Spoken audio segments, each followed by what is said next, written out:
ಪ್ರತಿಯೊಬ್ಬ ಭಾರತೀಯ ಜನ ಮನೆಯಲ್ಲಿ ಇರಬೇಕಾದಂಥ ಕರ್ತವ್ಯ ಅಂತ ಅಂದ್ಕೊತೀನಿ ನಾನು. ಆದರೆ ಇತ್ತೀಚೆಗೆ ಸರ್ಕಾರಿ ಕಚೇರಿಗಳಿಗೆ ಮಾತ್ರ ಇರಬೇಕು ಅಂತ ಕಡ್ಡಾಯ ಮಾಡಿದೆ. ಆದರೆ ನಿಜಕ್ಕೂ ಪ್ರತಿಯೊಬ್ಬ ಮನೆಯಲ್ಲಿ ಇರಬೇಕು.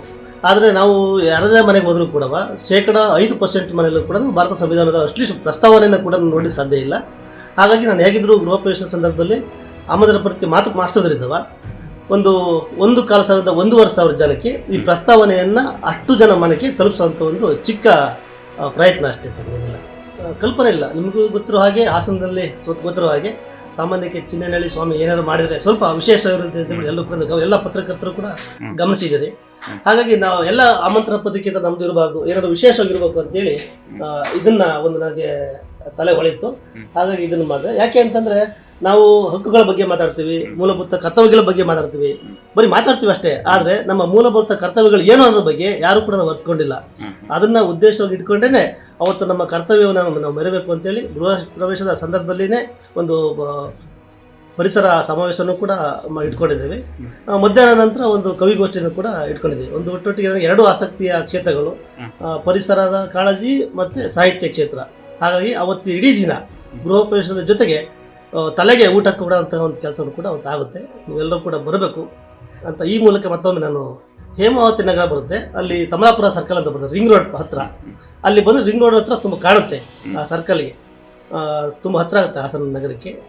ಹಾಗಾಗಿ ಎಲ್ಲರೂ ಕೂಡ ಯಾರು ವೀಕ್ಷಣೆ ಮಾಡ್ತಿದ್ದಾರೆ ಎಲ್ಲರೂ ಕೂಡ ನಾನು ಮುಕ್ತವಾದಂಥ ಒಂದು ಸ್ವಾಗತವನ್ನು ಕೊಡ್ತಾ ಇದ್ದೇನೆ. ಎಲ್ಲ ಸಾಹಿತ್ಯದ ಕಾರ್ಯಕ್ರಮ, ಪರಿಸರದ ಕಾರ್ಯಕ್ರಮ ಅಥವಾ ಸಂಗೀತದ ಕಾರ್ಯಕ್ರಮ ಅಂದರೆ ಯಾವ ಕಾರಣಕ್ಕೂ ಅಷ್ಟು ಜನ ಬರಲ್ಲ. ಬಹುಶಃ ನೀವು ಬೀಗೂಟ ಮಾಡಿದ್ರೆ ಅಷ್ಟು ಜನ ಬರ್ಬೋದು. ಹಾಗೆ ಆ ಭಯ ಏನಿಲ್ಲ. ಎಷ್ಟು ಜನ ಬಂದರೂ ಕೂಡ ನಮ್ಮನೇಲಿ ಏನಿರುತ್ತೆ ಅದಕ್ಕೆ ಒಂದು ಅತಿಥಿ ಸ್ವೀಕರಣ ಮಾಡಲಿಕ್ಕೆ ನಾವು ಸದಾ ಸಿದ್ಧ ಇರ್ತೇವೆ. ಬೆಳಗ್ಗೆಯಿಂದ ಪರಿಸರದ ಸಂಬಂಧಪಟ್ಟ ಹಾಗೆ ಒಂದು ಜಾಗೃತಿ ಮೂಡತಕ್ಕಂಥ ಕೆಲಸ ನಡೀತಾ ಇರುತ್ತೆ. ಜೊತೆಗೆ ಪರಿಸರ ಗೀತೆಗಳು ಮಧ್ಯದಲ್ಲಿ ಬಂದಂತ ಜನಕ್ಕೆ ಏನಪ್ಪ ಗೃಹ ಪ್ರವೇಶ ಊಟಕ್ಕೆ ಕರೆದ್ಬಿಟ್ಟು ಏನೋ ಬೋರ್ ಹೊಡಿಸ್ತೇನೆ ಅಂತ ಅನ್ಸ್ಬಾರ್ದಲ್ಲ. ಹಾಗಾಗಿ ಜಾಗೃತಿ ಮೂಡಿಸುವಂತ ಕೆಲಸ, ಜೊತೆ ಮಧ್ಯದಲ್ಲಿ ಹಾಸನದ ಪ್ರಸಿದ್ಧ ಗಾಯಕರು ಏನಿದ್ದಾರೆ ಅವರನ್ನು ಕರೆಸಿ ಒಂದು ಹಾಡುಗಾರಿಕೆ ನಿರಂತರ ನಡೀತಾ ಇರುತ್ತೆ. ಅದು ಮುಗಿದ ನಂತರ ಒಂದು ಕವಿಗೋಷ್ಠಿ ನಡೆಯುತ್ತೆ. ಜಿಲ್ಲೆಯವರು ಮಾತ್ರ ಸದ್ಯಕ್ಕೆ ಈಗ ಮಾಡಿ, ಯಾಕೆ ಸಡನ್ ಅದರಿಂದ ಹೋಗ್ಲಿ ಎಲ್ಲರನ್ನು ಕರೀಲಿಕ್ಕೆ ಆಗ್ತಿಲ್ಲ. ಒಂದು ಜಿಲ್ಲಾ ಮಟ್ಟದ ಕವಿಗೋಷ್ಠಿ ಆಗುತ್ತೆ ಮಾಡಬೇಕು ಅಂತೇಳಿ ಒಂದು ಕ್ಲಾರಿಫಿಕೇಶನ್ ಕೊಟ್ಬಿಡ್ತೀನಿ ಈಗಲೇ. ಮನೆ ನನಗೆ ಸಂಪೂರ್ಣವಾಗಿ ಪರಿಸರ ಪೂರ್ವಕವಾಗಿ ಇದೆ ಅಂತ ಅನ್ಸಿಲ್ಲ. ಯಾಕೆಂದ್ರೆ ನಾನು ಸಂಪೂರ್ಣವಾಗಿ ನಾನು ಕಟ್ಟಿದ್ದಲ್ಲ, ಯಾರು ಬೇರೆಯವ್ರು ಕಟ್ಟಿದ್ದು ತಗೊಂಡಿದ್ದು. ಅದು ಸ್ವಲ್ಪ ನನಗೆ ಮಾಡೋಕ್ಕಾಗಿದ್ದು ಅಂತಂದ್ರೆ ಮೊಳಕೈಲುನೊಂದು ಮಾಡ್ಲಿಕ್ಕೆ ಆಗಿದೆ. ಅದನ್ನ ಕಷ್ಟಪಟ್ಟು ಅದೊಂದನ್ನ ಮಾಡ್ತಾ ಇದ್ದೀನಿ. ಅದಕ್ಕೆ ಬಿಟ್ಟು ನಿಮಗೆ ಮುಖ್ಯದಂತೆ ಪರಿಸರ ಪೂರಕವಾಗಿದೆ, ಪರಿಸರ ಪ್ರೇಮಿಯಾಗಿ ಹತ್ರವಾಗಿದೆ ಅಂತ ನನಗೆ ಆತ್ಮಸಾಕ್ಷಿಗೆ ನಾನು ಒಪ್ಕೊಂತ ಇಲ್ಲ. 26ನೇ ತಾರೀಕು ಭಾನುವಾರ ಬೆಳಗ್ಗೆ 10:30 ಕಾರ್ಯಕ್ರಮ ಪ್ರಾರಂಭ ಆಗುತ್ತೆ.